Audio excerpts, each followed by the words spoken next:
Hey everyone, I'm Eric Thomas of Eric Thomas Studios. Today we'll be going into how you can get more control over your illustrations using Illustrator's Appearance panel.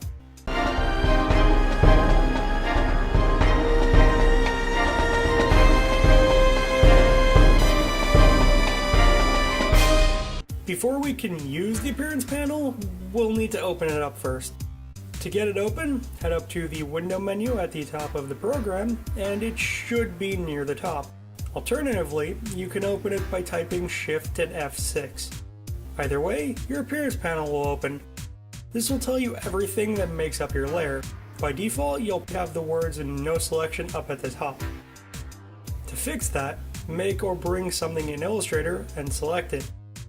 Where it said No Selection will now be the type of object you have selected. By default, you'll have three other settings below that. These will be your stroke, fill, and opacity. We'll start with the stroke. If you unroll it, you'll now have a black square to the right of the word stroke. Next to that will be a box with 1 point. And under that will be another opacity, which we'll get to shortly. If you click on the word stroke, your stroke settings will open up. This is actually the exact same window you'd see if you open up your stroke window. At the top of that window, we can change the weight of the stroke by changing that number. We can either manually enter that number or use the arrow buttons on the left side. Next is our cap. The cap is how your stroke will end if you don't have a closed shape.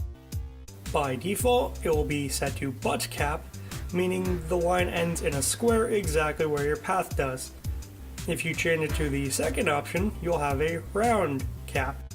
This means your unfinished lines will go a little past where the path ends and will be rounded off. And the last option will set the path to have a projecting cap. You'll have a flat end again, but it'll extend past the end of your path. Under that are the corners. By default, the first button will give you a miter corner. This just means your shape will have sharp pointed edges. To the right of that, you can change your shape to have round corners, which will make the shape rounded at the corners. Lastly, changing it to the bevel corner will make it so the inside of your edges are still squared, but the lines on the outside will be cut in half at an angle. Also by default, your stroke will be aligned to the center under these options. Set to center, half your stroke will fall on the inside of your path, while the other half extends outside of it. If you change it to an inside stroke, it'll all be inside your path, reaching towards the center of the shape. I should also note that as opposed to the other two options, your corners from before will be irrelevant when it's aligned to the inside. And on the other hand, giving your shape an outside alignment will make your stroke all fall outside the shape, reaching out. Under that, we can check the dashed line option if we want to break our stroke up into a bunch of smaller lines along the path. With our stroke turned into dashes, we can also set how wide the dashes actually are along that path. To do this, use the far left text box under it with the dash label. You can also add a number to the gap text box next to that, which will spread your dashes out along the line. In either of these boxes, you can click in and hold the up or down arrows to cycle through if you don't have an exact number. You also have the option to use the other two sets of these boxes to add even more dashes to the stroke, which will let you vary the whole design up. You'll also be able to use the arrowheads menu. This gives you a menu of quick arrow shapes you can use for the start and end of your stroke. The box on the left will be the end of the line, while the right is the start. Also, with this option set, you'll be able to use the scale options, which lets you adjust how large or small the start and end shapes on your line are. You can also change the line under that. This sets whether your shapes end at the start and end of the line or past those points. And lastly, for the menu, we have our profile. If you've seen my variable strokes how-to, this is the same thing. It lets you change the width of your stroke along the stroke, giving it variety and thickness. Out of that menu, you can also click on the black box. This will open up your color picker. It has a ton of preset colors, gradients, and patterns you can use for your stroke's color. You can also go into the menu at the top right of the window and open the other preset windows to use as well. And going back from that, the menu on the far right is the same stroke width setting as we just went over back in the stroke window. If you unroll the stroke, you'll also have a highlighted word opacity. This is going to be the same as the opacity setting for the other things in your appearance panel. Clicking on it will open the opacity window. On the top left, our first setting is the menu that says normal. This is going to be your blending mode, which changes how the colors and brightness of a selected object interacts with everything underneath it. Normal means it's totally opaque. I recommend making 2 overlap layers and playing around with these to see what you get. To the right of that is 100%. This is the actual opacity of the selection, or how solid or invisible your selection is over any content it overlaps. We can also make an opacity mask by using the Make Mask button. For this to work, we'll need 2 objects selected before clicking the button. What this will do is make a clipping mask where our top shape will contain the bottom shape or shapes and hide everything else. Unchecking the clip option will make the menu just hover over your content. If you click the invert option, it will remove your shapes anywhere that's overlapped by the top one in your selection. You can also do a bit more with this by changing your top shape's fill to a black to white gradient. This will act like a mask in Photoshop, hiding the rest of the clipped content more as the color gets closer to black. And lastly, you can hit the same button you used to make this mask to release it. We have a few other options down at the bottom. Depending on which version of Illustrator you have, you might only have 2 or you might have more. For me, first up I have the Isolate Blending checkbox. This lets you limit a selection's blending mode so it doesn't interact with everything.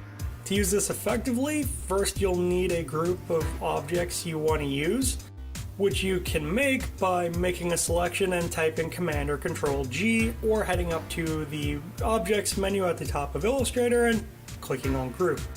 Then, go back in there and change the blending mode for your group and check Isolate Blending.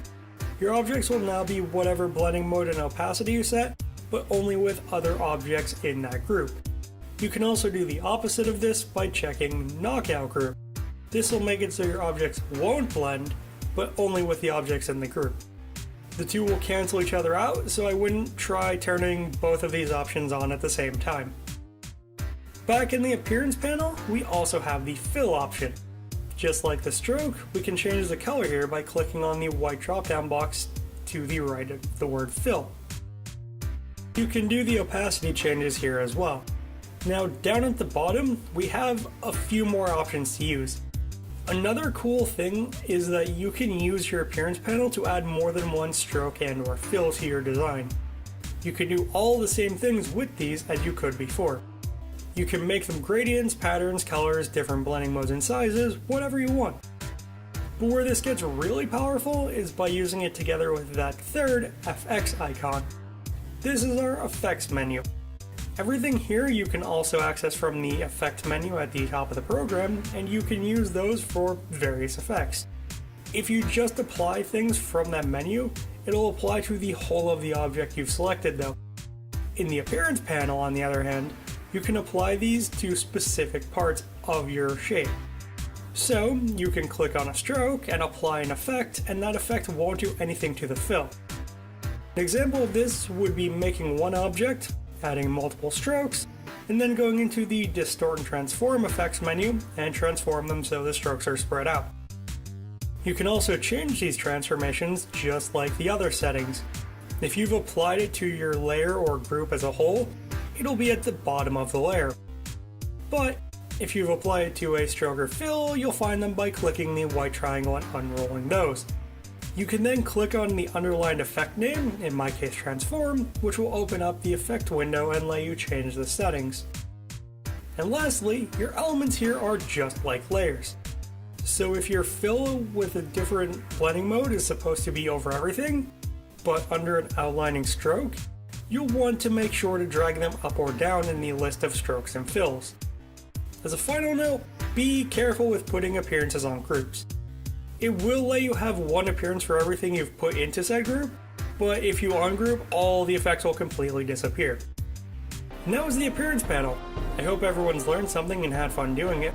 If you have any questions, thoughts, or other feedback, you can let me know with a comment below, or with a message to @ET_studios on Twitter. You can also like this video and share it around, I'd appreciate the help getting the word out. And I'm planning to be back here every Friday, so be sure to subscribe for more awesome content. Have a great day, everyone.